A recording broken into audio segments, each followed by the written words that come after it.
अस्सलाम वालेकुम viewers. NLPMantra.com की तरफ से माइंड इंजीनियर मोहम्मद अली एक मर्तबा फिर आपके सामने हाजिर है। और आज तफसीर सीरीज का मेरा अगला एपिसोड है और अब मैं तफसीर सीरीज के एपिसोड नंबर 2 में हम सूरह बकरा से शुरू करेंगे। जैसे कि हमने अभी सूरह फातिहा ख़त्म की थी, तो आज मैं सूरह बकरा शुरू करूँगा। मैं आपको दोबारा वाज़ेह करता चलूँ कि मैं इसमें अपनी कोई चीज़ ऐड नहीं करूँगा। ये अहसनुल बयान मैं हर दफ़ा दिखाता हूँ। एहसनुल बयान ये तफसीर है दारुल एहसान की और इसके तर्जुमा ये तफसीर करने वाले हैं हाफिज सलाहुद्दीन यूसुफ और तर्जुमा मौलाना जूना मोहम्मद जूना गढ़ी का। तो इंशाल्लाह हम इसी तफसीर को जारी रखेंगे और सूरह बकरा को आज हम शुरू करने लगे हैं। सूरह बकरा मदनी सूरत है। इसमें 286 आयात और 40 रकू है।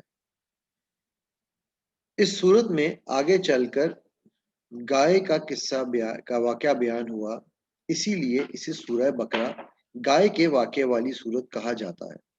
हदीस में इसकी एक खास फजीलत ये भी बयान की गई है कि जिस घर में ये पढ़ी जाए, इस घर से शैतान भाग जाता है। फरमाया नजूल के एतबार से ऐसे सही मुस्लिम की हदीस नंबर 780 212 है, जिसमें ये आप सल्लल्लाहु अलैहि वसल्लम की ये हदीस बयान की गई है।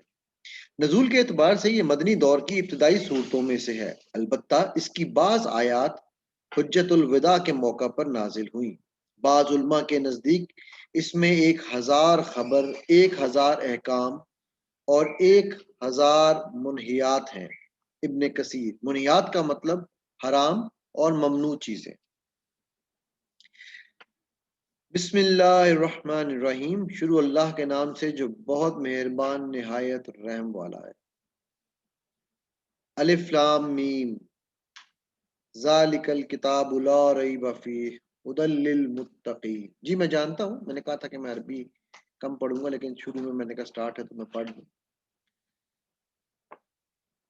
अलिफ लाम मीम इन्हें हरूफ मुकत्तात कहा जाता है, यानी अलहदा अलहदा पढ़े जाने वाले हरूफ। इनके मानी के बारे में कोई मुस्तनद रवायत नहीं, लिहाजा ये मुतशाबिहात में से हैं। वल्लाहु आलम बिमुरादी। अलबत्ता नबी सल्लल्लाहु अलैहि वसल्लम ने यह जरूर फरमाया कि जिसने अल्लाह की किताब में से एक हर्फ पढ़ा, इसे इसके बदले एक नेकी मिलेगी और एक नेकी का अजर 10 गुना है। मैं नहीं कहता कि अलिफ लाम मीम एक हर्फ है, बल्कि अलिफ एक हर्फ है, लाम एक हर्फ है और मीम एक हर्फ है। जामे तिरमिजी हदीस नंबर 2910। इसके मुनज़्ज़ल मिनल्लाह होने में कोई शुबा नहीं, जैसा कि दूसरे मुकाम पर तंजीलुल किताब ला रैब फी की तरह तंजीलुल किताब ला रैब फीहि मिर रब्बिल आलमीन सूरह सजदा आयत नंबर 32। बाज़ उलमा ने कहा कि ये खबर बेमानी नहीं है, इसमें शक ना करो। इलावा अजी इसमें जो वाक़यात बयान किए गए हैं, उनकी सदाकत में जो अहकाम व मसाइल बयान किए गए हैं, उनसे इंसानियत की फलाह व निजात वाबस्ता होने में और जो अकायद तौहीद व रसालत और मुआद के बारे में बयान किए गए हैं, इनके बरहक होने में कोई शक नहीं। आंख वाला तेरी कुदरत का तमाशा देखे, आंख वाला तेरी कुदरत का तमाशा देखे, दीद आए कवर को क्या आए नजर, क्या देखे। परहेज अलिफ लाम मीम इस किताब के अल्लाह की किताब होने में कोई शक नहीं, जैसे मैंने पहले उसकी पढ़ दी, और परहेजगारों को राह दिखाने वाली है। वैसे तो ये किताब इलाही तमाम इंसानों की हिदायत और रहनुमाई के लिए नाजिल हुई है, लेकिन इस चश्मा फैज से सैराब सिर्फ वही लोग होंगे जो आबे हयात के मुतलाशी और खौफ इलाही से सरशार होंगे, जिसके दिल में मरने के बाद अल्लाह की बारगाह में खड़े होकर जवाबदेही का एहसास और इसकी फिक्र ही नहीं, इसके अंदर हिदायत की तलब या गुमराही से बचने का जज्बा ही नहीं होगा, तो इसे हिदायत कहां से और क्यों कर हासिल हो सकती है।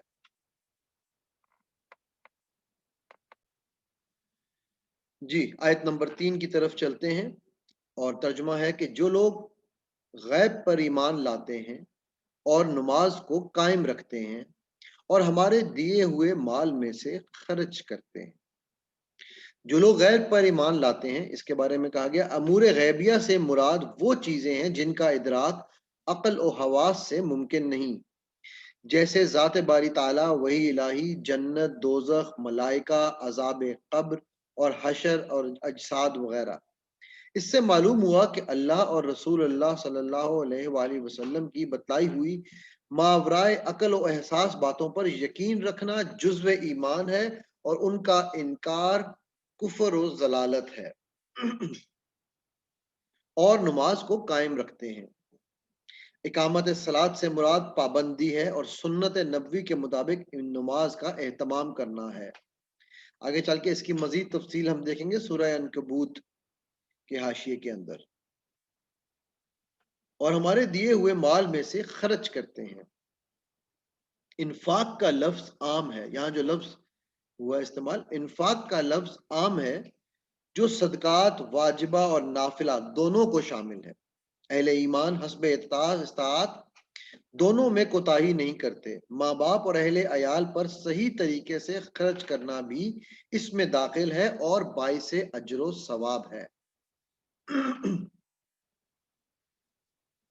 آیت نمبر 4 اور جو لوگ ایمان لاتے ہیں اس پر جو آپ کی طرف اتارا گیا اور جو آپ سے پہلے اتارا گیا اور وہ آخرت پر بھی یقین رکھتے ہیں. اس کی تفسیر میں ہے کہ پچھلی کتابوں پر ایمان لانے والوں کا مطلب یہ ہے کہ جو کتابیں انبیاء علیہ السلام پر نازل ہوئیں وہ سب سچی ہیں، لیکن وہ اب اپنی اصل شکل میں دنیا میں نہیں پائی جاتی، نیز اب ان پر عمل بھی نہیں کیا جا سکتا. اب عمل صرف قرآن اور اس کی تشریح نبوی یعنی کہ حدیث پر ہی کیا جائے گا. اس سے یہ بھی معلوم ہوا کہ وحی اور رسالت کا سلسلہ حضرت صلی اللہ علیہ وآلہ وسلم پر ختم کر دیا گیا، ورنہ آپ صلی اللہ علیہ وسلم کے بعد اگر وحی نازل ہونے والی ہوتی تو اس پر بھی ایمان لانے کا ذکر اللہ سبحانہ وتعالی ضرور فرماتے. آیت نمبر 5 یہی لوگ اپنے رب کی طرف سے ہدایت پر ہیں اور یہی لوگ فلاح اور نجات پانے والے ہیں.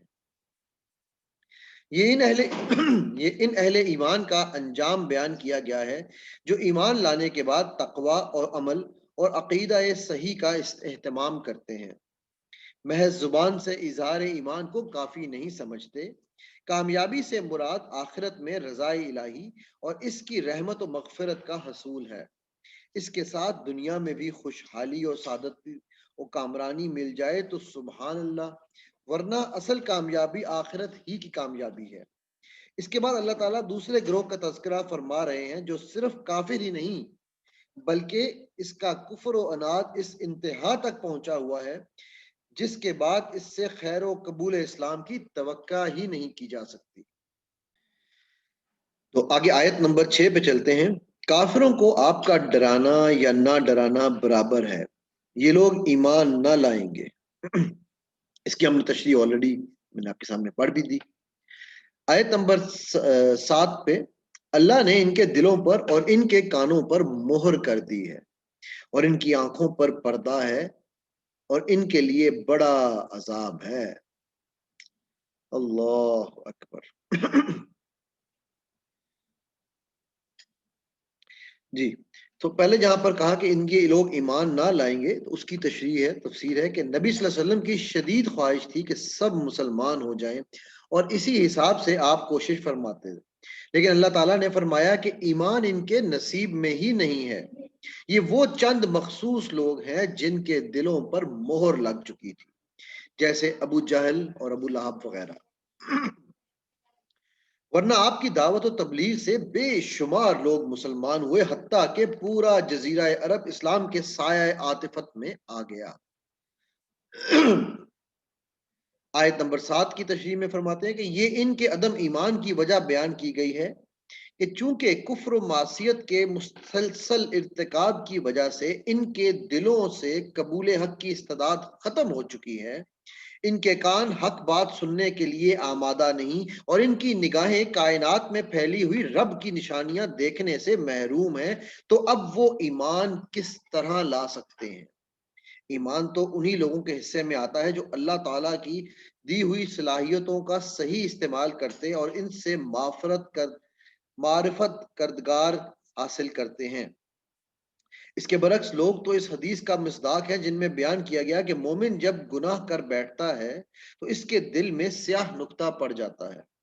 अगर वो तौबा करके गुनाह से बाज आ जाए तो इसका दिल पहले की तरह साफ शफाफ हो जाता है, और अगर वो तौबा की बजाय गुनाह पर गुनाह करता जाए तो वो स्याह नुक्ता फैलकर इसके पूरे दिल पर छा जाता है। नबी सल्लल्लाहु अलैहि वसल्लम ने फरमाया, यही वो जंग है जिसे अल्लाह ताला ने सूरह मुतफ्फिफीन आयत नंबर 83 में फरमाया, आयत नंबर 14 में फरमाया, यानी इनके करतूतों की वजह से इनके दिलों पर जंग चढ़ गया। यह हदीस है जामे तिरमिजी की, हदीस नंबर 3334। इसी कैफियत को कुरान ने खत्म यानी कि मोहर लगाने से ताबीर फरमाया, जो उनकी मुसलसल बदआमालियों का मंतकी नतीजा है। इसी को बाज जगह बल तब अल्लाहु अलैहा बिकुफ्रिहिम के अल्फाज में जिक्र किया गया, यानी जैसे सूरह निसा में आयत नंबर 155, अल्लाह ने इनके कुफर की वजह से इन पर मोहर लगा दी। आयत नंबर 8 की तरफ चलते हैं। बाज और लोग कहते हैं कि हम अल्लाह पर और क़यामत के दिन पर ईमान रखते हैं, लेकिन दर हकीकत वो ईमान वाले नहीं। यहां से तीसरे ग्रोह मुनाफिकीन का तज़किरा शुरू होता है, जिनके दिल तो ईमान से महरूम थे, मगर वो अहले ईमान को फरेब देने के लिए जुबान से ईमान का इजहार करते थे। अल्लाह ताला ने फरमाया कि वो ना अल्लाह को धोखा देने में कामयाब हो सकते हैं क्योंकि वो तो सब कुछ जानता है, और ना अहले ईमान को मुस्तकिल फरेब में रख सकते हैं क्योंकि अल्लाह ताला वही के जरिए से मुसलमानों को इनकी फरेबकारियों से आगाह फरमा देता था।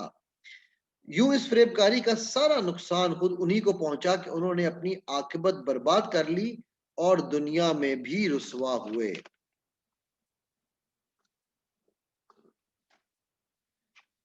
वो अल्लाह को और ईमान वालों को धोखा देते हैं, लेकिन दरअसल वो खुद अपने आप को धोखा दे रहे हैं मगर समझते नहीं।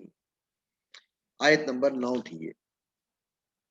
आयत नंबर 10, इनके दिलों में बीमारी है, अल्लाह ने उन्हें बीमारी में मजीद बढ़ा दिया और इनके झूठ की वजह से इनके लिए दर्दनाक अजाब।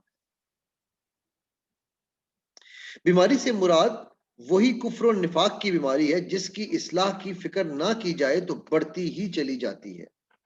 इसी तरह झूठ बोलना मुनाफिकीन की अलामत में से है जिससे इज्तनाब बहुत जरूरी है। आज की इस नशिस्त को इन 10 आयतों के साथ मैं खत्म करता हूं और इंशाल्लाह एपिसोड नंबर 3 में हम अगली 10 आयतों की तशरीह के साथ और तफसीर के साथ फिर दोबारा हाजिर होंगे। इजाजत लेता हूँ, दुआओं में याद रखिएगा, इसी दुआ और इसी इल्तिजा के साथ कि अल्लाह ताला मेरा आपका हम सबका नासिर हो। अल्लाह सुब्हानहू ताला मुझे आपको हम सबको नबी पाक सल्लल्लाहु अलैहि वसल्लम के हाथ से हौज़ कौसर का पानी पीने और आला तरीन जन्नात में उनका हमसाया बन के उनकी खिदमत करने का मौका अता फरमाए। अल्लाह सुब्हानहू ताला मुझे आपको हम सबको एक अपने वालिदैन के लिए और हमारी औलादों को हमारे लिए आंखों की ठंडक और आखिरत के लिए हमारे लिए जन्नत का टिकट बनाए। जो इल्म हमने बांटा, जिसके ऊपर हमने बात की, अल्लाह सुब्हानहू ताला उसे कबूल फरमाए और मुझे आपको हम सबको एक दूसरे के लिए गवाह बनाए और हमारे मीज़ानों में इसको शामिल करें। इजाज़त चाहता हूँ जी। अस्सलाम वालेकुम व रहमतुल्लाहि व बरकातहू।